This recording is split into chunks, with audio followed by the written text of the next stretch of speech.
ప్రతి ఇంట్లోనూ, ప్రతి వ్యవస్థలోనూ, అలాగే ప్రతి పార్టీలోనూ ఒక యాటిట్యూడ్ స్టార్ లేదా ఓవర్ యాక్షన్ క్యాండిడేట్ ఖచ్చితంగా ఉంటాడు.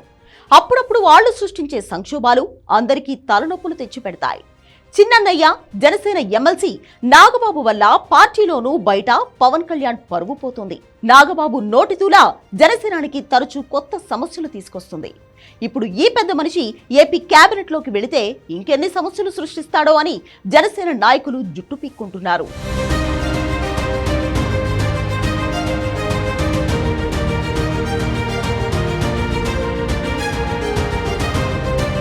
పొలిటికల్ పార్టీల్లో అంతర్గత సంక్షోభాలన్నీ అయిన వాళ్ల వలనే వస్తుంటాయి. నా పార్టీలో కుటుంబం పాత్ర ఉండదు, నా కుటుంబంలో ఎవరికి పార్టీలో చోటు ఉండదు అని పెద్ద పెద్ద బడాయి కబుర్లు చెప్పిన పవన్ కళ్యాణ్ అధికారంలోకి రాగానే చిన్నన్నయ్య నాగబాబుకి పదవి ఎలా ఇవ్వాలనే దానిపైనే దృష్టి పెట్టాడు. కుటుంబ రాజకీయాలు చేయడానికి రాలేదు, నాకు కుటుంబ పాలన నాకు ఇష్టం లేదు. నిజంగా కుటుంబం అంతా సేవ చేయాలంటే వెనకుండి చేయొచ్చు, చాలా సేవలు చేయొచ్చు. అందరూ చట్టసభలోకి రావాల్సిన అవసరం లేదు.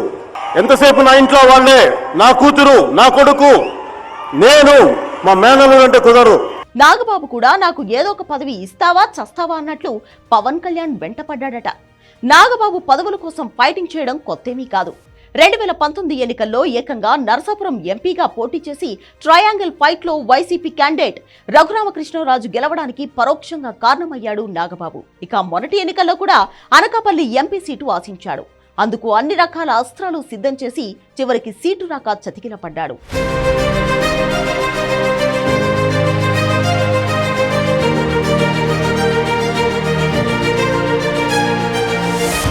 రాష్ట్రంలో కూటమి సర్కార్ అధికారంలోకి వచ్చాక 3 రాజ్యసభ సభ్యులు వైసీపీకి ఎంపీ పదవులకు రాజీనామా చేశారు.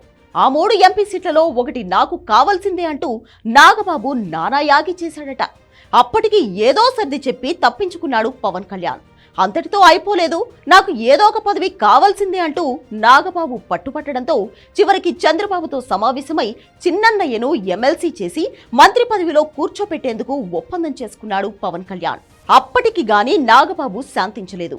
నాగబాబుకి పదవి కట్టుపెట్టడం వల్ల పవన్ కళ్యాణ్ ఎదుర్కొంటున్న విమర్శలు అన్నీ ఇన్ని కావు. జనసేన కుటుంబ పాలనకు దూరంగా ఉంటుందని, కుటుంబ సభ్యులు ఎవరూ పార్టీలో ఉండరని ఎన్నోసార్లు చెప్పిన పవన్ నాగబాబు ఒత్తిడికి తలొగ్గారు.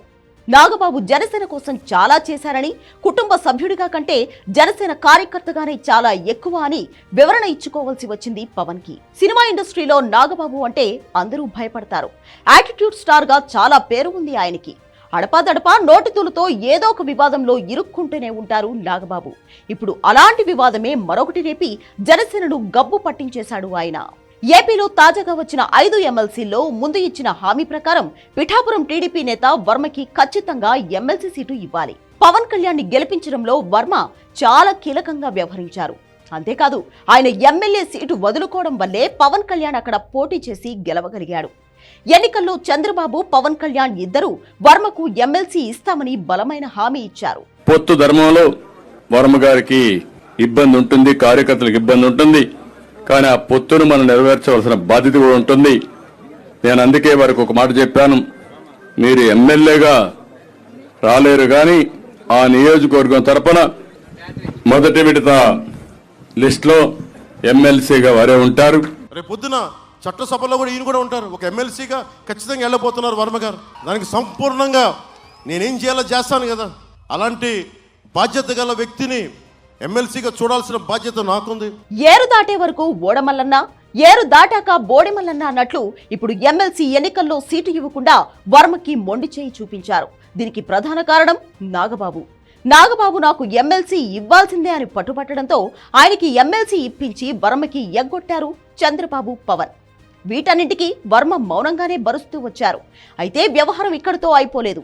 పిఠాపురంలో జనసేన ఆవిర్భావ సభ పెట్టి ఆ సభలో నాగబాబు మాట్లాడిన మాటలు మొత్తం రాష్ట్రంలోనే చర్చకు దారితీశాయి. వర్మను టార్గెట్ చేస్తూ పవన్ కళ్యాణ్ ని పిఠాపురంలో గెలిపించింది నువ్వే అనుకుంటే అది నీ కర్మ అంటూ వర్మని నాగబాబు ఎత్తిపొడవడం టీడీపీ, జనసేనతో పాటు చాలా మందికి ఆవేదన కలిగించింది. ఎవరైనా సరే పవన్ కళ్యాణ్ గారి విజయానికి నేనే దోహదపడ్డాను అని ఎవరన్నా అనుకుంటే అది వారి కర్మ, అంతకంటే ఏం చేయలేదు. అసలు జనసేనకు నాగబాబు చేసింది ఏమీ లేదు. కేవలం వీలున్నప్పుడల్లా పవన్ కళ్యాణ్ భజన చేయడం తప్ప. పార్టీలో కూడా అందరూ ఇదే మాట్లాడుకుంటున్నారు. పవన్ కళ్యాణ్ ని సాధించి ఎమ్మెల్సీ తెచ్చుకుని ఇప్పుడు ఆ పదవిని అడ్డం పెట్టుకుని ఇష్టం వచ్చినట్టు మాట్లాడుతున్నాడు నాగబాబు. అతని మాటలు పవన్ కళ్యాణ్ కు పార్టీలోనూ బయట తలనొప్పులు తెచ్చిపెడుతున్నాయి. నాగబాబు గారు ఒక మాట అన్నారనమాట, పవన్ కళ్యాణ్ గారు గెలవడానికి 2 ఫ్యాక్ట్స్ ఉన్నాయని. సో ఫస్ట్ది పవన్ కళ్యాణ్ గారు, రెండోది పిఠాపురం ప్రజలు అండ్ అక్కడ ఉన్నటువంటి ఓటర్స్ ఫ్యాన్స్ అని చెప్పారు. ఇది ఎవరైనా మా వాళ్ళు ఉండే వాళ్ళు మేమే గెలిపించాము అని అనుకుంటే వాళ్ళ కర్మ అని కూడా అన్నారు. సో ఎందుకంటే ఇలా ప్రశాంతంగా జరిగిపోతున్న ఒక ఇదిని ఎందుకు ఇలా హైలైట్ చేస్తారు నాకైతే అర్థం కాదు. ఇప్పుడు అందరు కలిసి పవన్ కళ్యాణ్ గెలవడానికి ఈ రోజు దోహదపడ్డారు అని అంటే ఒక మాట అంటే ఏమైపోతుందండి? సో దాన్ని ఎందుకు అంత వ్యత్యాసంగా ఇది చేసి మీరు ఎవరి నుంచే అన్నారో నాకు స్పష్టంగా అర్థమైపోతుంది. సో వర్మ గారు ఆయన పాత్ర ఎంత ఉన్నదో అందరికీ తెలుసు. మీరు అలా మాట్లాడడం కరెక్ట్ కాదేమో అనిపించింది నాగబాబు గారు. నాగబాబు వ్యవహార శైలి తెలిసిన చాలా మంది పవన్ కళ్యాణ్ పతనం నాగబాబుతోనే ప్రారంభమవుతుందని ఓపెన్ గానే చెప్తున్నారు. ఇవాళ నాగబాబు గారు రెచ్చిపోయి మాట్లాడుతూ ఉన్నాడు. పాపం ఆయన కూడా ఏదో అన్నాడు, వీళ్ళకి టికెట్ ఇచ్చి వెళ్ళిపోయిన ఆయన కూడా ఏదో అన్నాడు తెలుగుదేశం ఆయన్ని. ఇలా పిచ్చిగా మాట్లాడడం వల్ల ఏమి ఉపయోగం లేదు. మీరు అడ్డదారిన రాజకీయాల్లోకి వచ్చిన వారు, ఎవరి సంఖ్య ఎక్కి రాజకీయాలు చేస్తున్న వాళ్ళు, మీకంటూ ఒక ప్రత్యేకమైనటువంటి సిద్ధాంతాలు లేనటువంటి వ్యక్తులు మీరు ఇవాళ మాట్లాడుతున్నారు. ఎమ్మెల్సీ కాగానే ఇలా చెలరేగిపోతున్న నాగబాబు రేపు చంద్రబాబు కేబినెట్ లో కూర్చుని ఇంకెన్ని అతి ప్రేలాపనలు చేస్తాడో అని జనసేన నాయకులు ఇప్పటి నుంచి భయపడిపోతున్నారట. 2019 ఎన్నికల్లో టీడీపీని తిడుతూ సోషల్ మీడియాలో నాగబాబు చేసిన ఓవర్ యాక్షన్ ఇప్పటికీ అందరికీ గుర్తుండే ఉంటుంది. ఏ రోటికాడ ఆ పాట అంటూ ఇప్పుడు చంద్రబాబు లోకేష్ చుట్టూ తిరుగుతూ మొత్తానికి కేబినెట్ లో స్థానం సంపాదించాడు నాగబాబు. కానీ నాగబాబు మంత్రి అయితే మాత్రం పవన్ కళ్యాణ్ ఫినిష్ అయినట్టేనని పార్టీలోనే టాక్ నడుస్తోంది.